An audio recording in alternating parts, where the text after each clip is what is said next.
Hello and welcome to the Rogers TV COVID-19 show. I'm Carol Merton, and before I welcome our guest today, I wanted to share a few thoughts with you.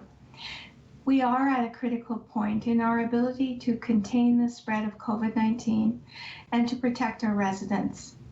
Our hospitals in Grey Bruce are admitting very sick COVID-19 patients to the ICU beds, and our healthcare system in Ontario is being stretched to its limits. Hospital beds and ventilators are not an endless supply, and no one wants to think about what might happen should all of those beds and the ventilators be in use and more very sick patients arrive who need this specialized care. Our Grey Bruce Health Unit, as the leading agency for the management of COVID-19 and this emergency, cannot do this alone. They need, and in fact are pleading, for us to work together with them. We can all agree that we want to make this lockdown the very last one we will have to go through. Follow the provincial stay-at-home order by not going out except for absolutely essential travel. If you have any possible COVID-19 symptoms, go to the assessment centers and the clinics for testing. Be open and transparent about the people that you may have been in contact with. This might actually save their life and those of others. The Grey Bruce Health Unit asks the public to continue to practice the 3 W's. Watch your distance, wear a mask, wash your hands. The journey we have been on has been long, and we are all weary. The sacrifices we continue to make each and every day will bring us all closer to the finish line. Let's make the difference together. Thank you to all in our community who are working hard to end COVID-19. And on that note, I also want to welcome my guest today. Andrew Howlett is here to talk about Special Olympics and what Special Olympics has been doing, which I know is a lot, during this COVID-19. Andrew, thank you so much for being on the program today.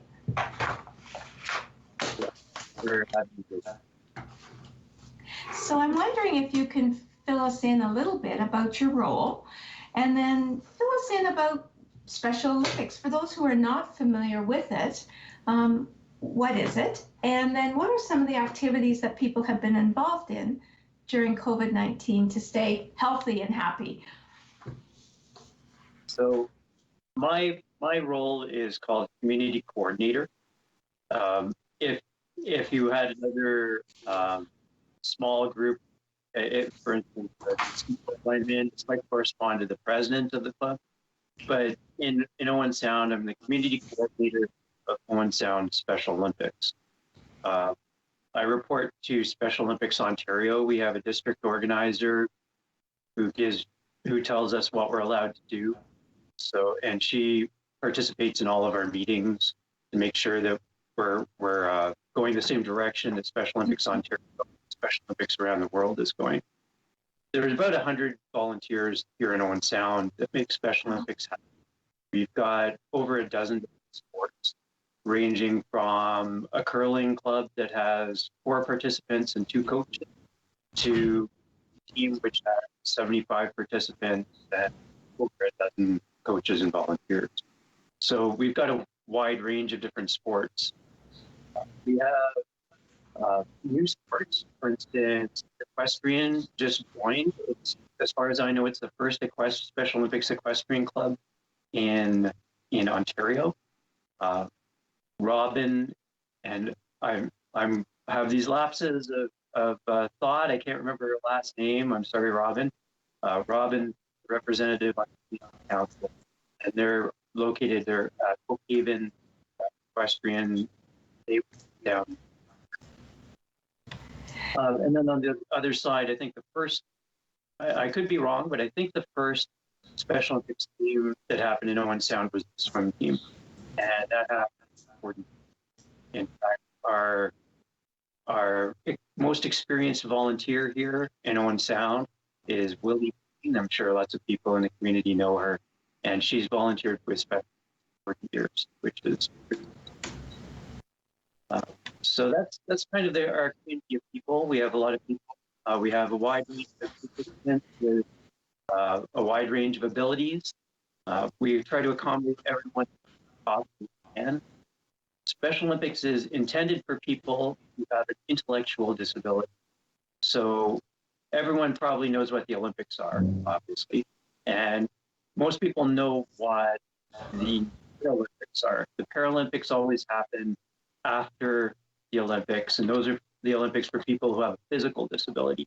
Special Olympics is for people who have an intellectual disability. And how do we define an intellectual disability? For our community, we accept anyone who identifies with the group. So we don't require a doctor's note to participate in our program like that. If you feel like you don't fit in the normal stream of programs that Owen Sound has to offer, then participants are welcome to try our stream of sports. On the other hand, if people want to go forward into competition at the provincial and national and international levels, then there are standards that you have to meet for an intellectual disability. Yeah. I was fascinated by this interview coming up because it's not one that I've had a chance to do, and so I was really looking forward to it. So I went online just to look up a little bit more, and I've learned that the vision of Special Olympics Ontario, the vision is that sport will open hearts and minds towards people with intellectual disabilities and create inclusive communities all across Ontario. That really struck me. And here in Owen Sound, we want to develop inclusive communities. It's critical that we work towards this. It also said that it promotes opportunities to develop physical fitness, demonstrate courage, experience joy, and develop skills and friendships with their families and other athletes, of the Special Olympic athletes and the community. So it's more than a physical event. It's a community building and inclusive event. Can you speak more about your experiences with that vision and the mission of this? You're right. When Special Olympics first started, actually a Canadian doctor who started Special Olympics, but he was working in the United States at the time. So there's a bit of both. He was involved with the Kennedy Foundation. But the original idea was that people with an intellectual disability don't have the opportunity for exercise. And subsequently, they're often overweight or suffer from related health problems. But I think what they quickly discovered is also having these social opportunities is a huge thing. It's the opportunity to meet other people who are the same. Like when my daughter, who's been Special Olympics, received her first medal, it was staggering for her because she had seen her sister, who is neurotypical, receive dancing trophies and things, but I think my younger daughter Anne had always assumed that she would never experience that, right? Yeah. And it was just a huge sense of wonder, and to be recognized by all her friends on the bus at the time, there is a huge social aspect to it. To do the competition with their friends, with the members of the community, and with people who are members also members of the community. I'm thinking of our volunteers and coaches, or who are neurotypical, not intellectually disabled, because we learn things from our participants all the time that we wouldn't have learned if we just stayed in generic sport. Yes, yeah, for sure. Now, my understanding is Special Olympics has been around for 50 years, and that's a long, long time. So I would like to know more about your programs, but before we do that, the question that I have for you is, where does the funding come from, and how can our community help? What would you ask of our community as far as Special Olympics is concerned? Well, first thing I have to say is we're very fortunate to live in a supporting community that we have in Owen Sound. We receive excellent support from the community. I'm the manager of the swim team, and I know that the swimmers who were active in the program are huge supporters of our Owen Sound Otters Special Olympics swim team, and we see the same thing in other teams. I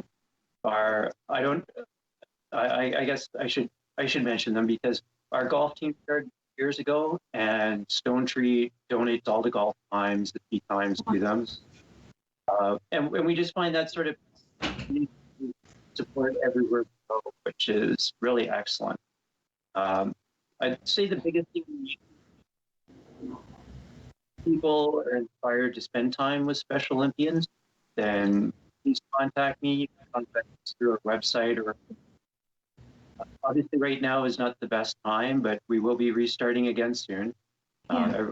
This time will end, and our participants are being vaccinated, so everything's. But we had excellent support from people in the surrounding area, and we're really fortunate to have that. Excellent. So you've obviously had, like so many of us, to adjust with COVID-19. So can you talk a little bit about how you did that, and then, with the program's more specific information? So, we're over a year in COVID now, and still hoping for the light, but we're still there. So how did you do this? How did you change to be able to keep people physically active and engaged, recognizing that some of the facilities were being closed? Well, if we remember way back, from my point of view, this all started just before March break, the school March break last year, because my younger daughter, who is intellectually disabled, is in high school right now. And people were thinking about taking a vacation and traveling over. So anyway, and shortly after that, we had a lockdown, right? So when we had the lockdown, all Special Olympics programs just stopped. And that was a real lockdown. All the businesses downtown, there's no drive-throughs, everything was locked down. Well, during that lockdown, Special Olympics Ontario came up with special rules. They looked at every sport, prioritizing the sports that were in session. And when this lockdown is done, how do we make these safe for our participants and our volunteers? So lockdown ended, we had Special Olympics Ontario had a program in place, communities like that. And we did. Owen Sound, we reopened several of them at the time. And as each lockdown happens, we have to close. And then when the lockdown ends, we reopen our. And Owen Sound is kind of unique in that way, because my feedback from other communities across Ontario, very few programs have reopened. Wow. Yeah. So and we are again fortunate to live where we are, because we have not been affected to the same extent. But I think it is perfect. But we've been able to reopen. We've operated golf. King and Ed and their helpers operated a golf program during the summer. We've had swimming has been operating off and on all this time. We've had a rhythmic gymnastics program, the equestrian program I mentioned earlier. They've been operating off and on when they're not in lockdown. They've been operating Special Olympics. So we have been opening and closing our programs. We've been doing everything we can to follow the rules to make them safe. Some sports are easier than others. Cross-country skiing program, they're pretty easy to make safe.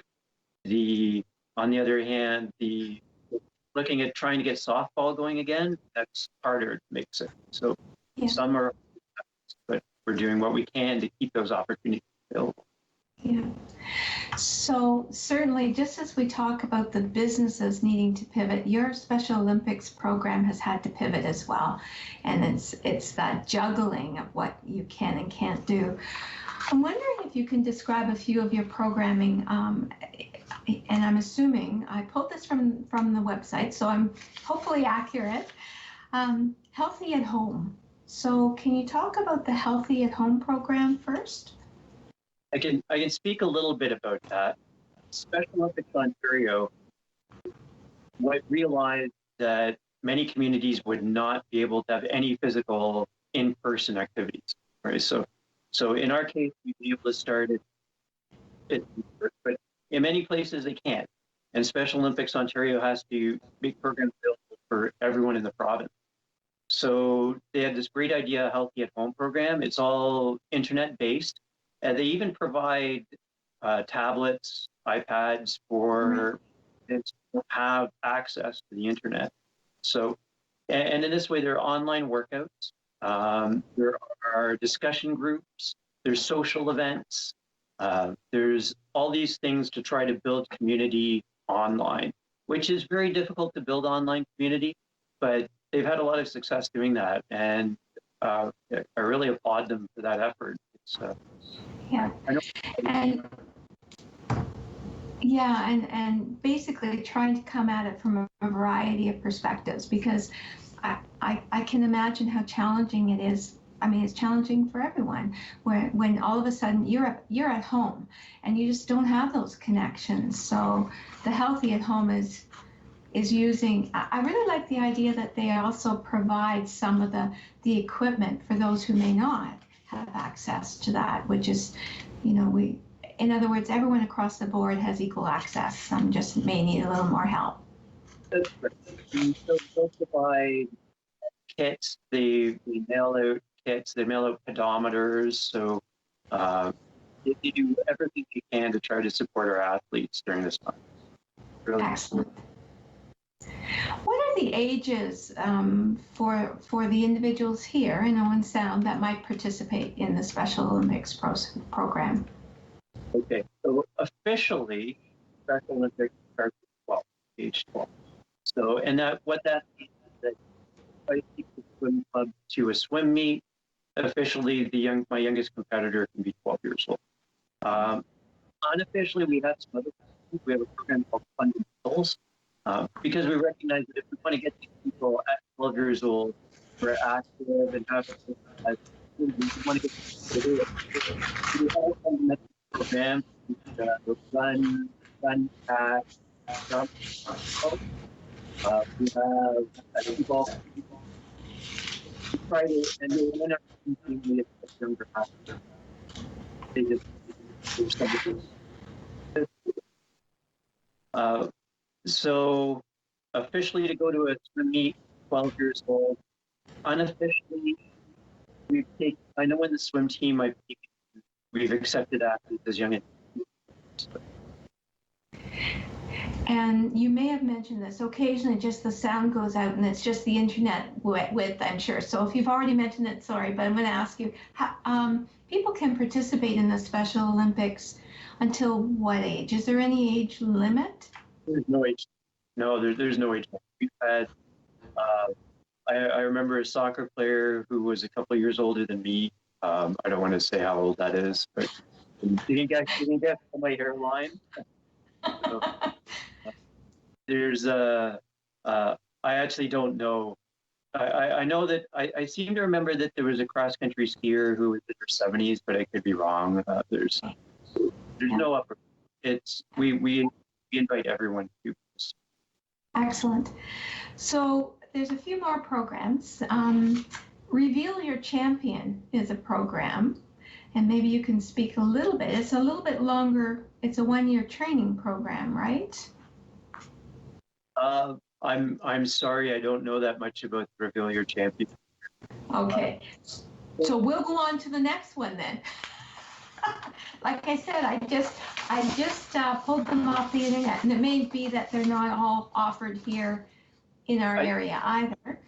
So, I think the Reveal Your Champion program was is a series of online workouts that athletes can participate in, and I shouldn't say that it's intended for the competitive athletes, because we have some athletes who are more competitive than others. But definitely our competitive athletes, the ones who really look forward to going back to in-person competition, need to have a training program in place for them. And I think that's what Reveal Your Champion is supposed to do. Yeah. So the other that I notice is It's my PAHL. It's a health and wellness program. Right. That's right. So Owen Sound, just before COVID times, Owen Sound was starting to get interested or starting to look into the Special Olympics health and welfare programs. They have some programs, again, to make sure that all of our athletes have equal access, not just to healthcare, because we're fortunate, in Ontario to have pretty good access to healthcare, but these other programs like having good shoes, along with intellectual disability, many of our competitors have physical challenges, so they might need orthopedic shoes. They might have dental problems. And they want to make sure that all of our participants have equal access to that. So things like having eye testing clinics at competitive venues. So our athletes would go to a golf tournament, and at the golf tournament might be an optometrist who's volunteered their time to test everyone's eye. So stuff like that. If there are any health professionals who are interested in helping with that, that would be just great. Again, contact us when we're holding tournaments again. We'd like to make this happen. But how do you make this happen virtually, right? So that's what my PAL is about, and it's about just trying to make sure that everyone keeps track, and it's a full suite of tools for keeping track of your activities, for monitoring your health, for also the social aspect of mental health. And another aspect of it is to try to fight the isolation that many of our athletes would have during this time, is just being isolated and not social opportunities. Yeah. What I really like is that they do a health risk assessment questionnaire, and then they develop an action plan for each individual. So it's very, very specific. And then, of course, I really did like the idea about including recipes.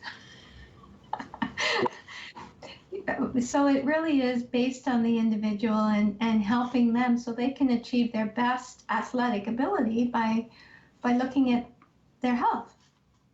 Yes. Include recipes. I can tell from training with my daughter that what you're going to have for lunch is a huge motivator to training in the morning. So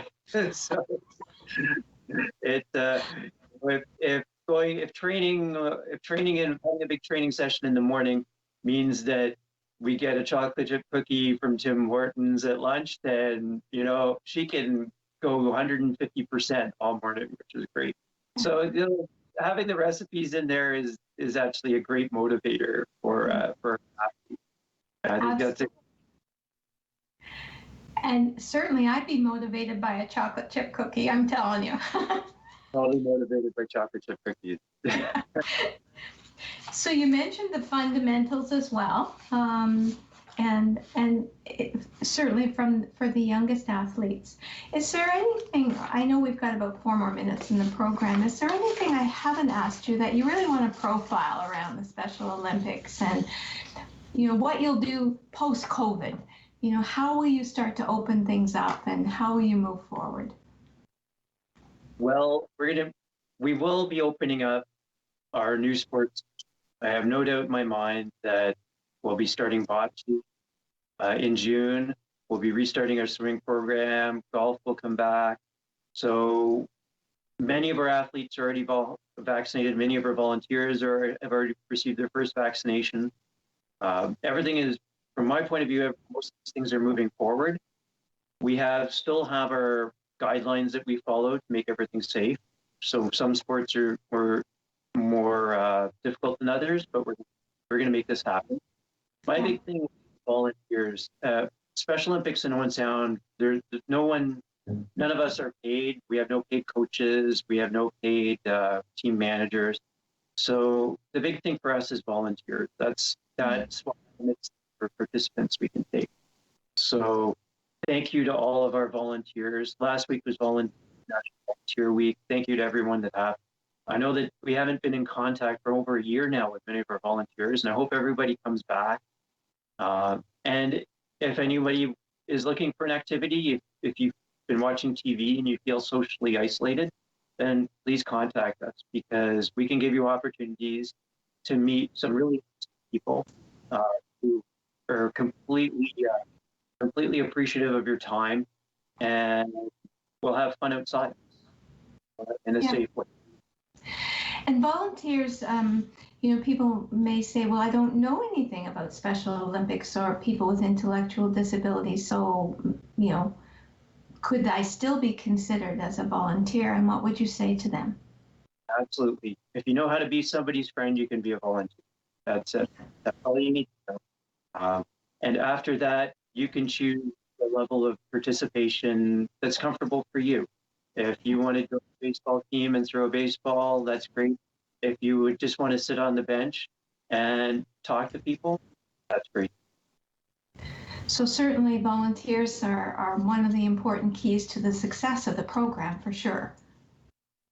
I should also mention some of our corporate volunteers, the local businesses in Owen Sound, Tim Hortons, Foodland has been a huge supporter for the past few years, making all these things happen, especially these internet programs are largely funded by Foodland as well. So thank you to Bill and Elizabeth Foodland. Our financial supporters in Owen Sound, and all the individuals who donate money to rent ball diamonds or rent the YMCA for a swim team. That all makes things happen. Together, we definitely make it better, right? As a community, that's definitely where we have to go. Just in the last minute, the mental health. I mean, all of us are feeling the stress of being isolated. What are you hearing from the athletes? How are they coping? Different amounts from different athletes. Some athletes, because of their health problems, have been much more isolated than others. Yeah. And it has taken a real toll on many people. But some of our volunteers at Special Olympics have gone out of their way to make things happen locally with online programs, trying to include people who were out of touch. So I think we're doing okay in Owen Sound. I'm confident that we're going to be good. Andrew, I want to thank you very much for being on the program today. It has been great to talk to you, and certainly to learn more about Special Olympics here in Owen Sound. I want to thank our viewing audience for joining us today to learn about programs, services, and resources available to you and to your family. Please take care, stay safe, and care for each other. Thank you.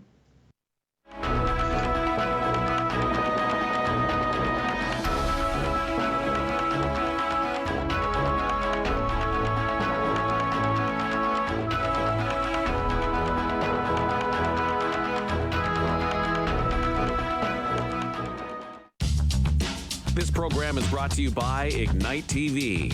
Now you're in command. Visit Rogers.com for more details.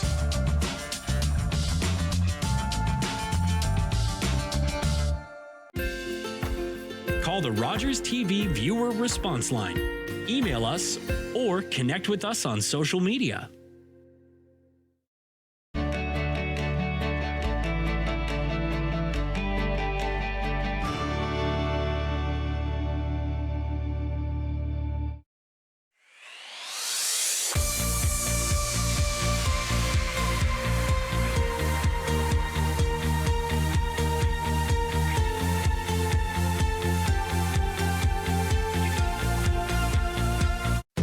Your mouth can do a lot of amazing things.